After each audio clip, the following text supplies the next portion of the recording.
Et à 22h17, c'est l'heure de l'invité d'Europe Nuit, Pierre de Villeneuve. Vous recevez l'éditorialiste de Valeurs Actuelles et auteur de l'ouvrage Histoire de l'Élysée chez Tempus, François Dorcival. Bonsoir François Dorcival. Bonsoir Pierre. Merci d'être avec nous dans Europe Nuit. Dans un instant, nous parlerons de votre livre avec cette édition revue et augmentée chez Tempus, Histoire de l'Élysée. Mais d'abord, un mot sur la campagne que vous suivez en observateur chez Valeurs Actuelles. D'une manière très générale, qu'est-ce qu'elle vous inspire ? C'est une campagne folle. Tout le monde le dit, mais c'est vrai. Et je dirais que la seconde partie, c'est-à-dire la finale, ne dément pas les espoirs d'accélération et d'intensité. Parce que quand on voit ce qui s'est passé aujourd'hui à Amiens, si ça nous promet les mêmes événements tous les jours, ce sera du grand spectacle. Certains disent que c'est le second tour du vote contre. Qu'est-ce qu'on veut dire par là ? Qu'on va voter contre Marine Le Pen ou contre Emmanuel Macron ? Ou les deux. Effectivement, je pense que le chiffre qui devra être regardé le 7 mai, ce sera celui de l'abstention. Les votes blancs, malheureusement, nous ne le saurons que au résultat. Mais l'abstention, parce qu'en fonction de cette abstention, les résultats seront plus ou moins serrés. Voilà. En tout cas, l'un des candidats, que ce soit Emmanuel Macron ou Marine Le Pen, va se retrouver intronisé le 7 mai prochain, aura les clés du 55 rue du Faubourg Saint-Honoré à Paris, dans le 8e, un lieu chargé d'histoire. Et oui, c'est ce que je m'emploie à essayer de raconter, à expliquer, en effet, à travers les différentes éditions de ces histoires au pluriel de l'Élysée. Soif de pouvoir, disiez-vous, effectivement, mais depuis quand ? En fait, depuis que le pouvoir y est vraiment installé, c'est-à-dire depuis 1959. L'arrivée du général de Gaulle qui succède à René Coty. René Coty n'avait que le pouvoir d'un arbitre de la 4e ou de la 3e République. L'inaugurateur de Chrysanthème, comme on disait. Oui, mais peut-être un peu plus. Un peu plus tout de même. C'est vrai que c'est lui qui a quand même conduit à l'arrivée du général de Gaulle. Mais une fois qu'on a dit ça, celui qui, pour la première fois, s'est vraiment installé à l'Élysée, en a fait un lieu de pouvoir, c'est Louis-Napoléon Bonaparte en 1848. Le neveu de l'empereur, qui en était lui-même déjà propriétaire. Mais enfin, c'est la Pompadour qui avait donné son lustre à ce bâtiment du Faubourg Saint-Honoré. Pourquoi a-t-on choisi ce lieu très précis ? Eh bien, parce qu'en 1848, on ne voulait surtout pas des Tuileries.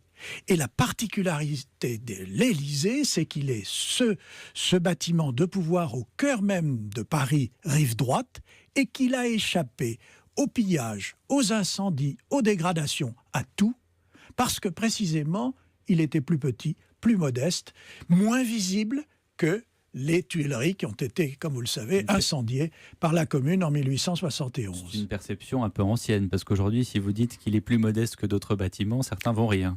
Certains vont rire, mais enfin, regardez quand même ce qui reste du Louvre, regardez ce qui reste du Palais du Luxembourg, du Palais Bourbon, etc. Non, l'Élysée reste relativement modeste et on ne peut pas se poser en hélicoptère à proximité de l'Élysée comme on le fait pour la Maison-Blanche. François Dorcival, je ne vais pas vous demander de révéler des secrets de grands chefs cuisiniers, mais comment est-ce qu'on a accès à tous les secrets que vous relayez dans ces 600 pages de votre livre, et lequel de ces secrets est pour vous le plus marquant ? Ah, ça, c'est une question délicate, mais il y en a beaucoup. Par exemple, pourquoi y a-t-il un tunnel entre l'Élysée, que nous connaissons, un petit tunnel, certes, mais enfin qui permet à des voitures de passer, à des voitures, et d'aller jusqu'à la rue du Cirque.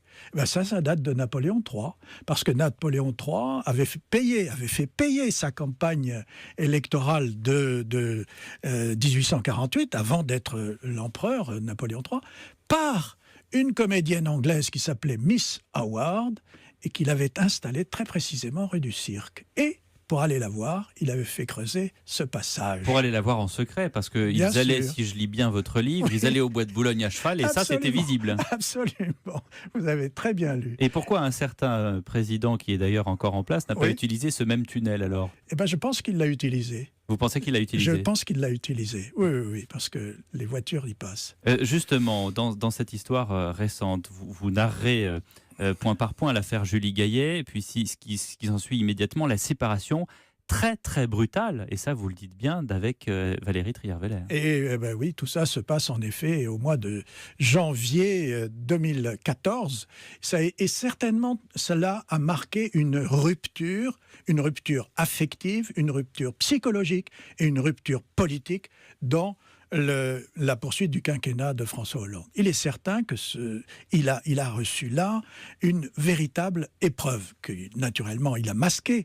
Mais quand on relit tout ce qu'il a dit, notamment ce qu'il a dit à nos confrères d'AV et l'Homme, un président ne devrait pas dire cela, eh bien on constate bien que ça a été une rupture dans ce quinquennat, non seulement sentimentale, mais politique. Des histoires de cœur, ou devrais-je dire des histoires de fesses, il y en a eu, et vous le dites d'ailleurs, pratiquement. Quelques-unes, oui, quelques-unes absolument charmantes, mais effectivement, Caroline Bonaparte, sœur de Napoléon, quand elle est propriétaire de l'Élysée et que son mari chevauche partout en Europe, comme grand cavalier de l'Empire, naturellement, elle a des aventures à Paris, puisqu'il y a bal à l'Élysée tous les lundis.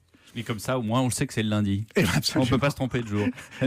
Pour ce millésime, j'allais dire, 2017, on a là deux candidats qui orientent leur campagne autour du peuple, que ce soit Marine Le Pen ou Emmanuel Macron. Vont-ils, à votre avis, habiter l'Élysée ? De la même façon que François Mitterrand habitait plutôt rue de Bièvre, même si on sait qu'il passait également Quai d'Orsay. Habiter de manière privée, parce que... c'est-à-dire ou s'en servir comme un bureau et puis rentrer chez soi après. Beaucoup l'ont fait. Ceux qui ne l'ont vraiment pas fait sont le général de Gaulle et Jacques Chirac. Mais Georges Pompidou, on le sait très bien, il habitait l'île Saint-Louis, absolument. Et puis Valéry Giscard d'Estaing était chez lui dans ses appartements privés. François Mitterrand, vous l'avez rappelé.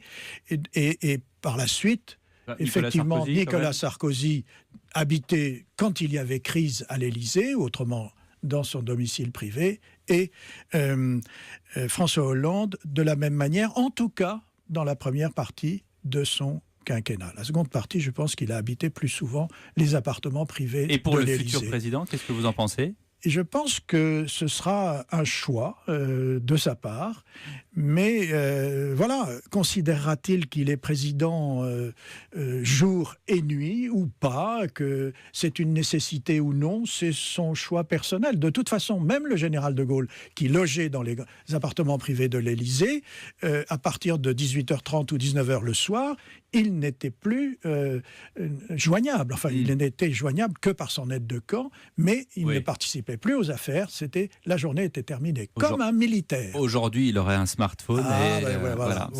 Les temps changent. François Dorcival, y a-t-il une hypothèse un jour que le palais présidentiel soit ailleurs parce qu'il serait inadapté, pas assez protégé, car en plein centre ? Je crois que c'est trop tard. Je crois que c'est trop tard. Oui, c'est trop tard parce que tous les présidents qui se sont succédés depuis le début, le général de Gaulle, le premier, voulait installer le pouvoir ailleurs qu'à l'Élysée, qu'il trouvait d'abord un petit palais, ensuite mal placé, risquant des incidents éventuellement. Et donc on passe en voiture quand même rue de Marigny, mais en 1968, les manifestants ne sont pas passés très loin, les manifestants hostiles.